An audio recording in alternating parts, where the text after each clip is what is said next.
Glória a Deus. A paz do Senhor, meu irmão. Aqui quem fala com você é o seu amigo, o pastor Lucas Magera, para mais uma lição da Escola Bíblica Dominical. Bom, irmão, na lição de hoje nós iremos estar já chegando à lição de número 11. Lição de número 11 que traz por título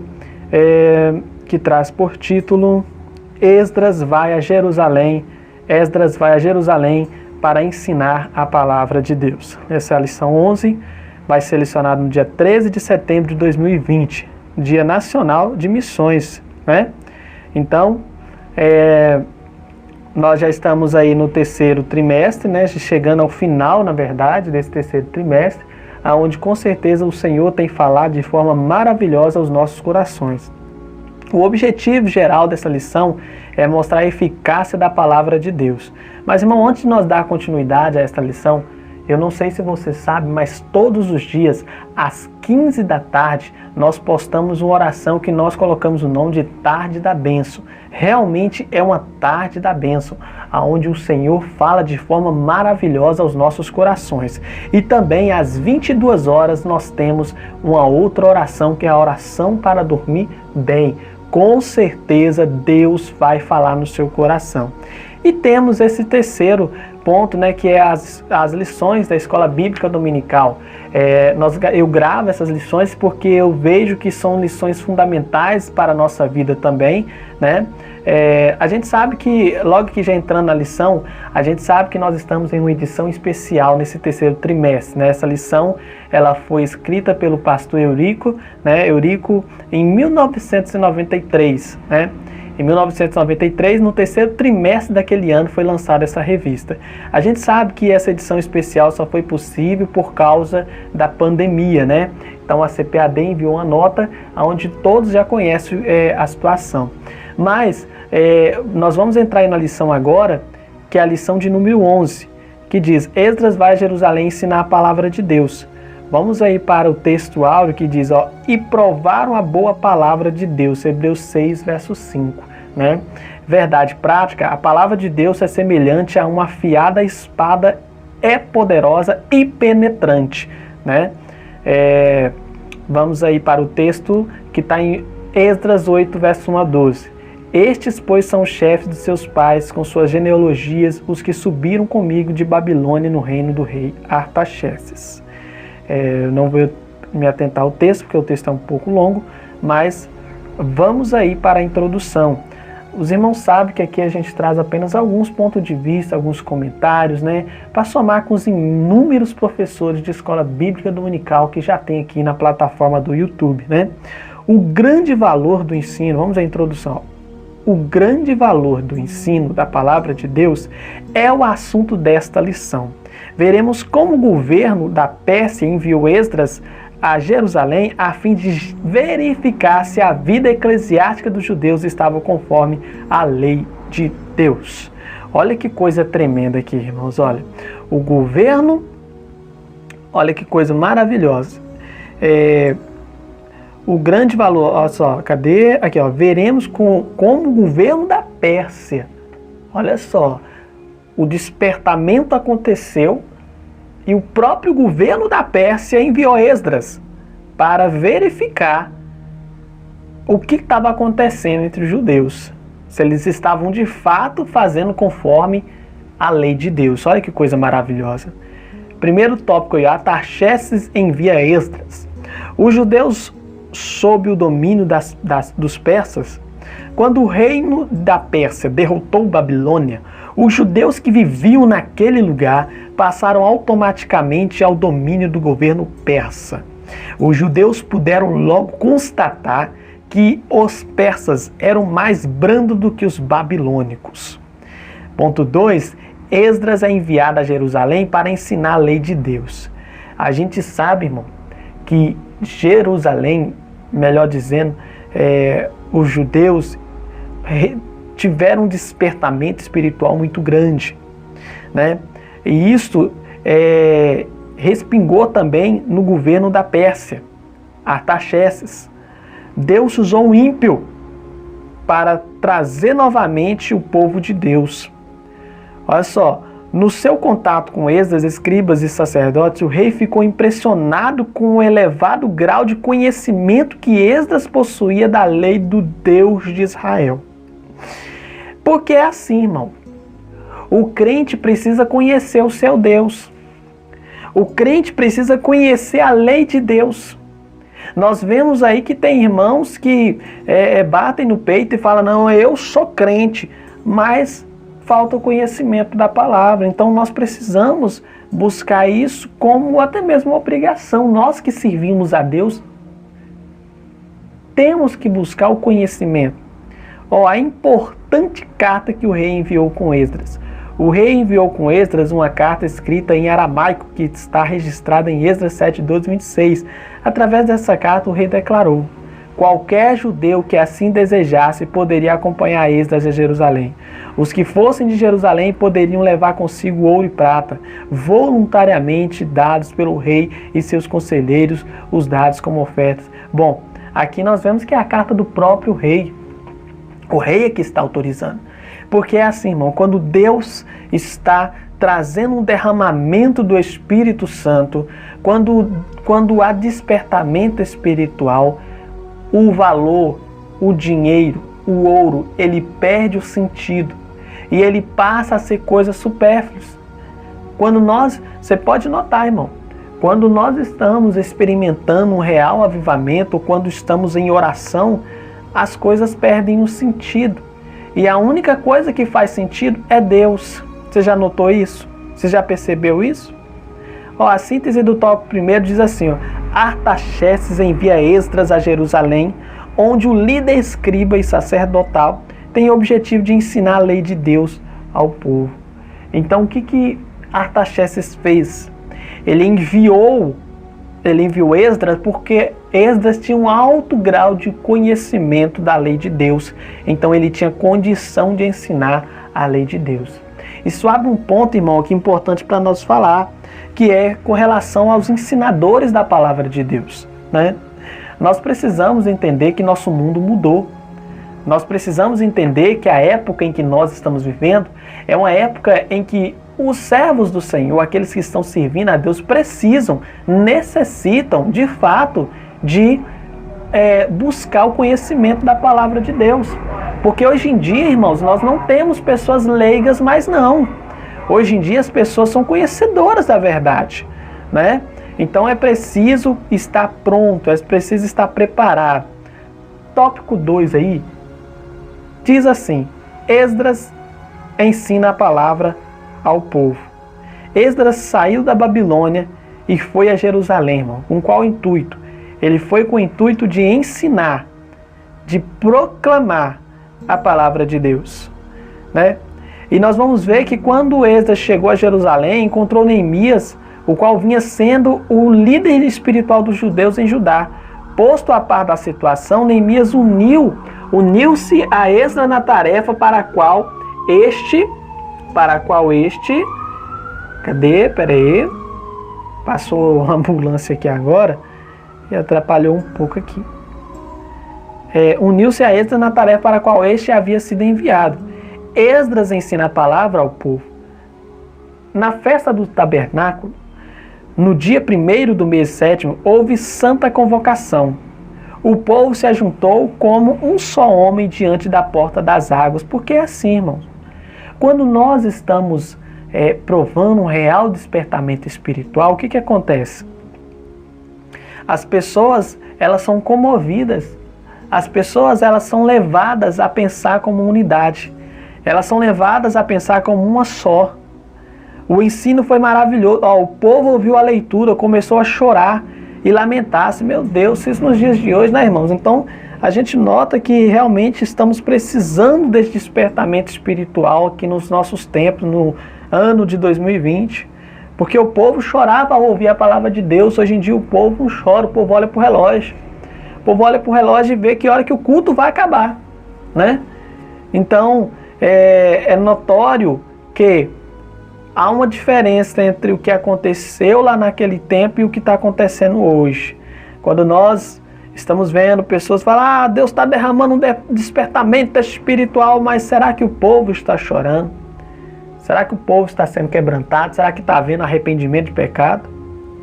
Síntese do tópico 2 é: Esdras ensina a palavra ao povo e há um grande despertamento espiritual, porque é isso que acontece, irmão.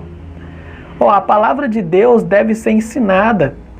Eu quero me atentar a isso. Deus ordenou que a palavra fosse ensinada a todo o povo dos 7 em 7 anos. Aqui nós vemos claramente que essa era a continuidade do avivamento. Essa era a continuidade do poder de Deus ali naquele lugar. Para que continuasse a manifestação da glória de Deus, era necessário o quê? Que o povo continuasse ensinando a palavra de Deus àqueles que não sabiam. Os escritos, os profetas deveriam ser lidos e explicados ao povo. É a mesma coisa hoje em dia. A escritura ela precisa ser explicada ao povo. Jesus ordenou isso para a nossa vida. Jesus ordenou o ensino da sua palavra na grande comissão. O apóstolo Paulo também conhecia a importância do ensino da palavra. Então, como é que nós vamos ter crentes fervorosos, irmãos? É na oração, é através da palavra, é através da busca, é através da consagração.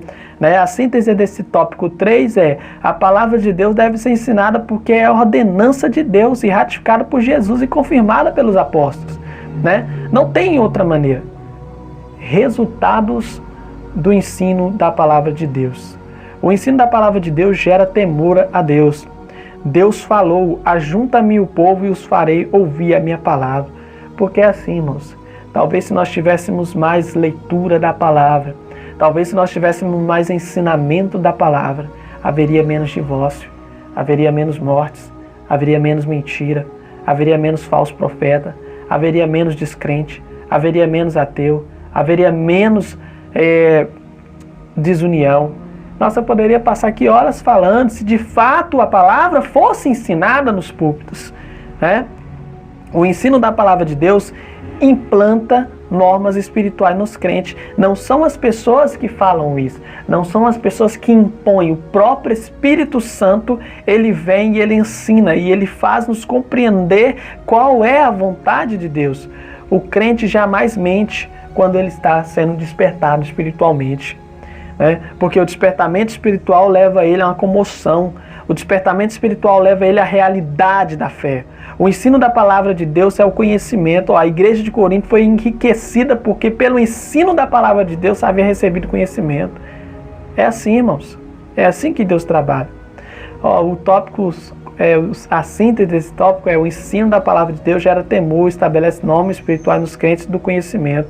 Então, irmãos, essa é a lição de hoje, tá? Que fique para a nossa vida. Será que realmente estamos provando um real despertamento espiritual? Será que realmente nós estamos vendo o trabalhar de Deus de uma forma maravilhosa? Será que realmente nós podemos bater no peito e falar que nós estamos sendo despertados por Deus? Se estamos sendo despertados por Deus, porque há tantas mentiras, porque há tanta desunião, porque há tanta falta de fé, porque há tanta hipocrisia, porque há tanta apologia, porque há tanta mentira, coisas ruins, porque há tanta conspiração.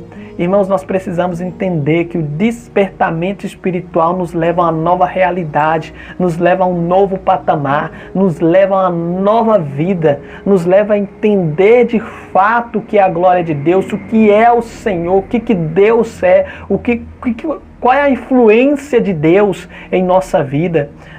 O povo, os judeus, eles receberam isso de Deus, eles foram despertados, eles foram avivados, eles foram cheios de Deus, eles foram tremendamente poderosos na presença de Deus. Eles sentiram Deus, eles puderam sentir a glória, eles puderam perceber que Deus estava trabalhando, eles puderam notar a santidade de Deus, eles puderam notar como a vida deles estava sem Deus, eles puderam notar como pobre e miserável eles eram sem a presença de Deus, eles puderam perceber, irmãos, que a natureza deles era pobre, eles puderam entender que somente em Deus eles conseguiriam vencer. Somente em Deus, só Deus pode comover o coração do homem, só Deus pode comover o coração da mulher, só Deus pode mudar os pensamentos, só Deus pode mudar a nossa época, só Deus pode mudar esse tempo. Eu quero aproveitar e falar, irmão, que não há despertamento despertamento espiritual sem oração. Não há despertamento espiritual sem consagração. Não há despertamento espiritual sem comoção, sem choro, sem lágrima, sem quebrantamento. Não há, irmão. Não há.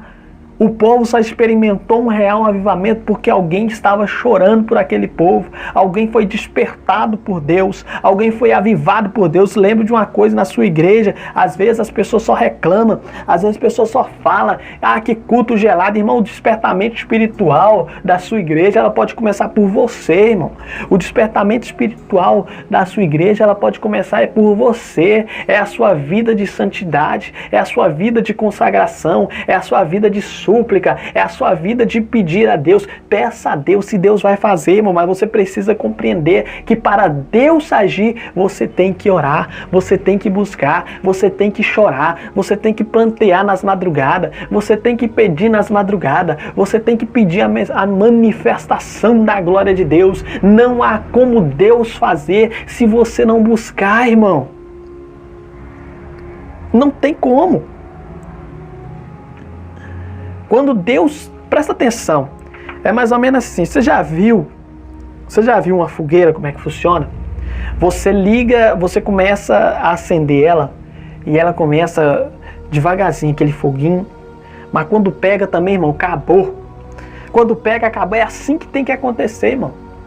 De repente você está percebendo que está tudo errado, mas se você começar a orar, se você começar a chorar, se você começar a pedir para que Deus venha na sua igreja, que Deus venha no seu coração, que Deus venha àqueles que estão ao seu redor, que Deus venha na sua família, que Deus venha na sua esposa, no seu esposo, nos seus filhos, nas suas filhas, nos seus sobrinhos, na toda a parentela da tua família. Se você começar a pedir de forma coerente, persistente, se você começar a chorar, se você começar a implorar, se você começar a falar, Senhor, eu preciso, Senhor, eu necessito, Senhor, eu quero, Senhor, eu preciso, meu coração está pulsando da tua presença, Senhor, meu coração arde por ti, Senhor, meu coração implora por ti. Vem, Senhor, e desperta o teu povo. Vem, Senhor, e desperta a minha família. Vem, Senhor, e salva os meus. Salva o meu, Senhor. Salva a minha esposa. Salva o esposo. Salva os filhos, salva as filhas, salva, Senhor, porque somente em Ti há salvação. Eu reconheço isso. Irmão, eu quero te dizer, se você começar a orar desta forma, Deus vai começar a mover. Deus vai começar a mover as coisas ao seu redor.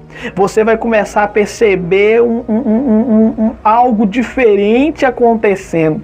Você vai começar a perceber que algo novo está acontecendo. Você vai começar a notar que algo diferenciado começou a acontecer. E por causa de que começa a acontecer? Porque você começa a orar. E quando você começa a pedir, e quando você começa a implorar, Deus vem e manifesta, Deus vem e faz, Deus vem e efetua, porque Deus ama aquele que ora, Deus ama aquele que busca, Deus ama aquele que chora, Deus ama aquele que é quebrantado, Deus ama aquele que reconhece que não é nada, Deus ama aquele que fala, Senhor, eu preciso, eu necessito. Quando você faz isso, irmão, eu quero te dizer uma coisa, há um mover especial, há um mover especial da parte de Deus. As coisas ao seu redor começam a se movimentar. Mas eu quero dizer como isso não vai acontecer. Eu quero dizer para você como o despertamento não vai acontecer. O despertamento não vai acontecer se você continuar reclamando. O despertamento não vai acontecer se você continuar falando mal do seu irmão. O despertamento não vai acontecer se você continuar nessa vida pacata. O despertamento não vai acontecer se você não orar. O despertamento não vai acontecer se você não quebrantar esse coração duro. O despertamento, irmão, ele só acontece quando você implora, quando você passa dias a fios orando. Não é orar hoje e amanhã não orar. É orar dias e dias e dias e dias e dias e dias até que Deus do alto céu te ouça. Aí sim, irmão, o despertamento espiritual acontece. Amém? Quero deixar para você essa palavra, essa é a lição de número 11, né? Que Deus abençoe a tua vida, a tua casa, a tua família. Lembrando aos irmãos que todos os dias nós temos oração aqui no canal. E se você ainda não é inscrito nesse canal, se inscreva no canal, ative as notificações para receber todos os vídeos aqui que eu posto no canal. Lembrando que todos os dias nós temos vídeo aqui no canal. Um forte abraço para você em nome